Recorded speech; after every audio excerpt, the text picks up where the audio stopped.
They told us Arnhem would be quick. A clean operation, in and out before the tea went cold back home. The trucks dropped us near the airfield before dawn, engines humming like a heartbeat we could all feel. I sat in the corner of the tent writing to my sister. I didn't know what to say anymore. How many times could you promise to come home soon before the words stopped meaning anything? Parsons, the sergeant barked. Zip that letter up, we're on in 10. I folded the paper, kissed the envelope like it could carry breath, and tucked it in my breast pocket. It was the third one I'd written since France, and none had made it through. Still, it felt wrong to fly without a goodbye. The engines of the Dakota roared as we climbed aboard. 24 men, red berets already gray with dust.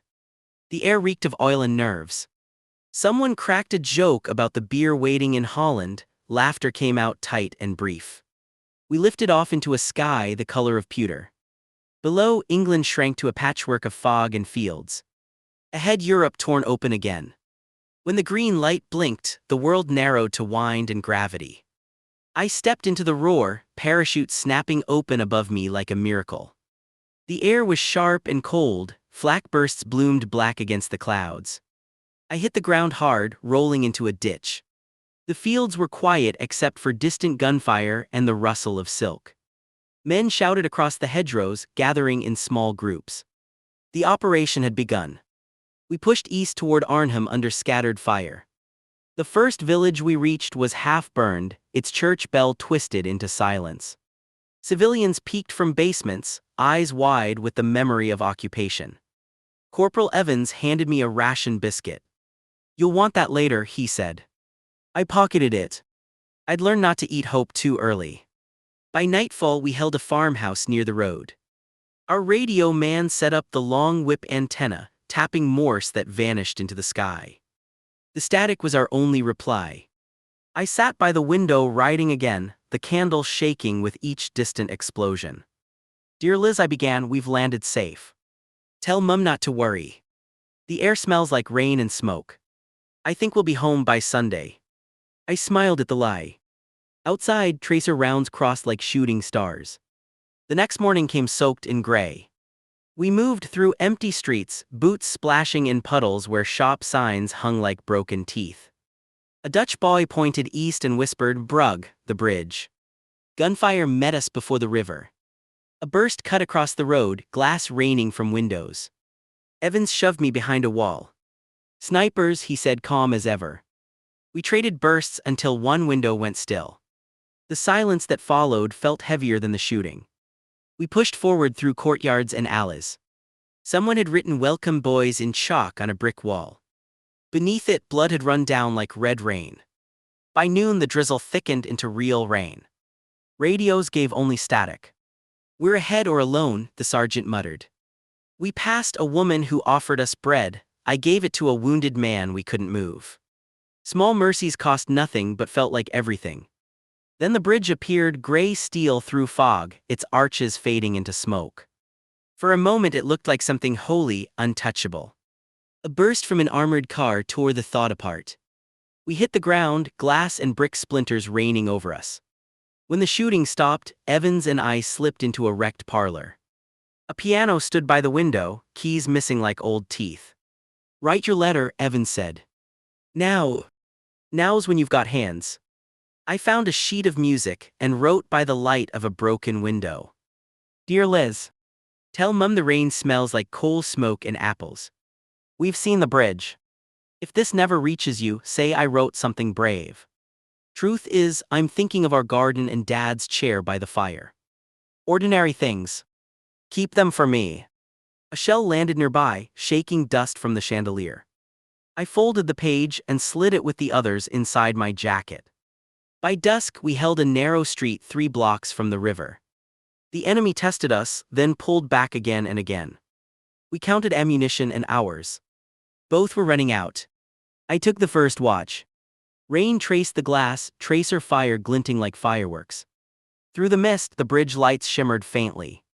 Evans joined me, whispering, "You'll get your Sunday after all." How's that?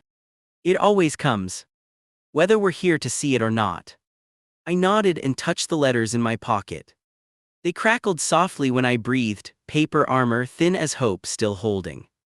Darkness fell fast, swallowing color until the world was only shapes and breath. We held a row of houses near the bridge, each one cracked open by shellfire. The rain turned to mist, and the air stank of brick dust and cordite. Evans and I took shifts by the window. Across the river, searchlights swept like ghostly fingers. Every few minutes came the metallic cough of distant guns. The bridge was still in enemy hands and we were ordered to hold position. No one said for how long. I checked my pocket, 2 letters now damp but safe. Sometimes I imagined them glowing faintly, tiny lanterns in all this dark. Near midnight a runner arrived, mudcakes trembling. "Reinforcements delayed," he said. "You're to dig in," his voice cracked on the last word. We barricaded the doorway with furniture, ripped curtains for bandages, filled ammo pouches with what was left. Evans cleaned his rifle in silence, then looked at me. "You ever think what you do after this? Go home, fix Mum's roof, maybe sleep for a year." He smiled. "That's worth fighting for." Around 2 the first tanks came.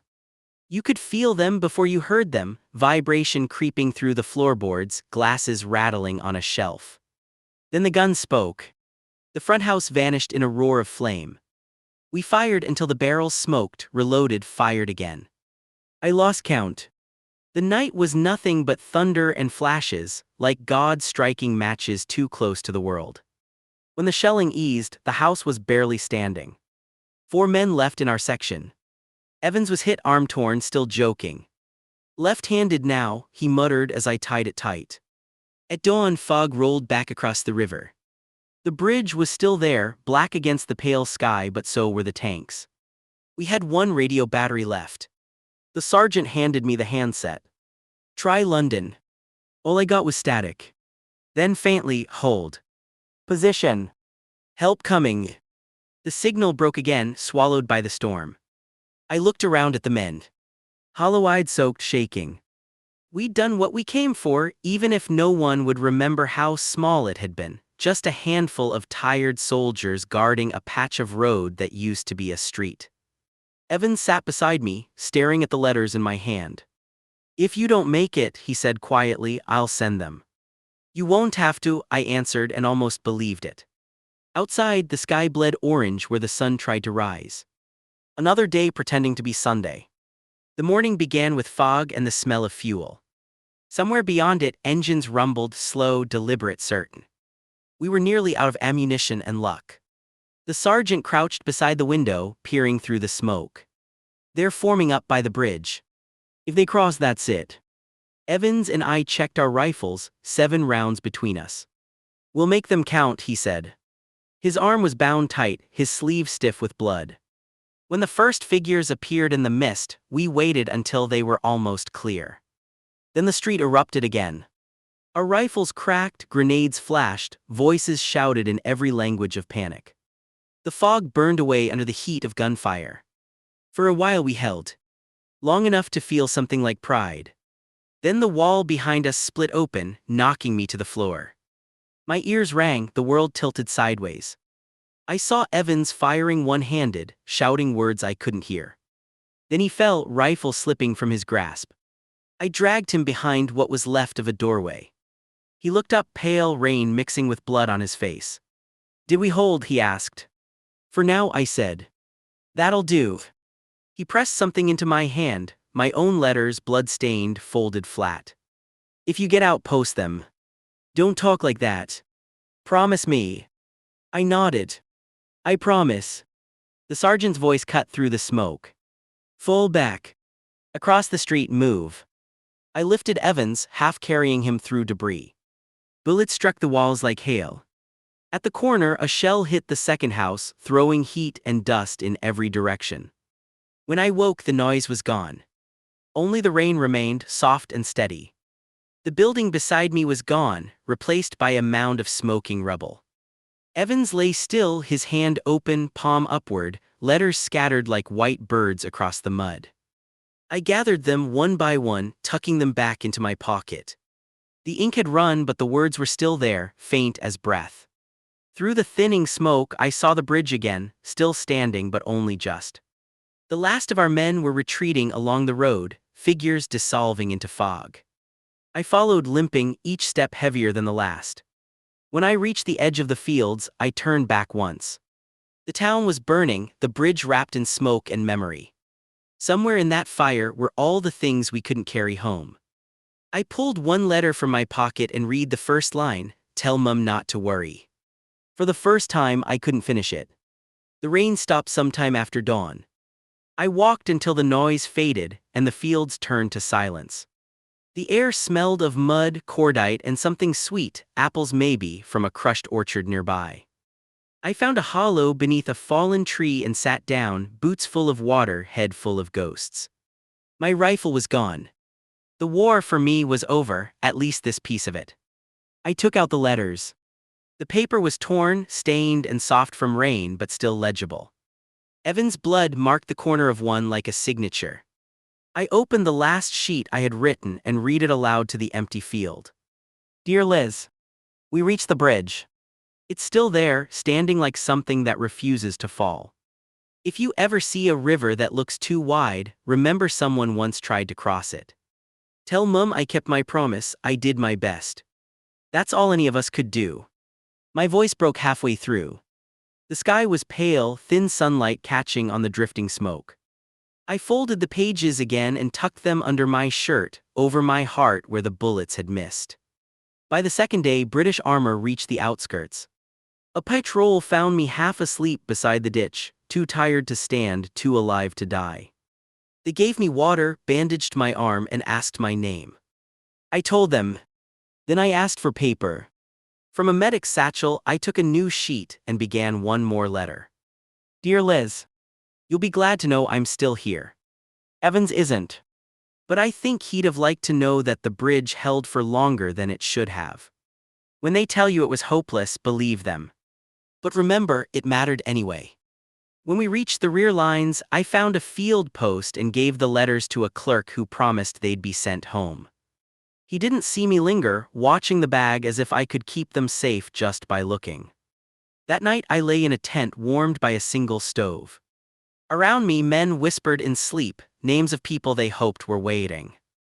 I dreamt of London's rain and the sound of creaking floorboards. Of a bridge shining in the distance, still whole. Somewhere those letters would arrive, and my sister would read them to Mum by the window. Maybe they'd cry, maybe they'd smile. Maybe they'd know that even when everything fell apart, we still tried to write our way home.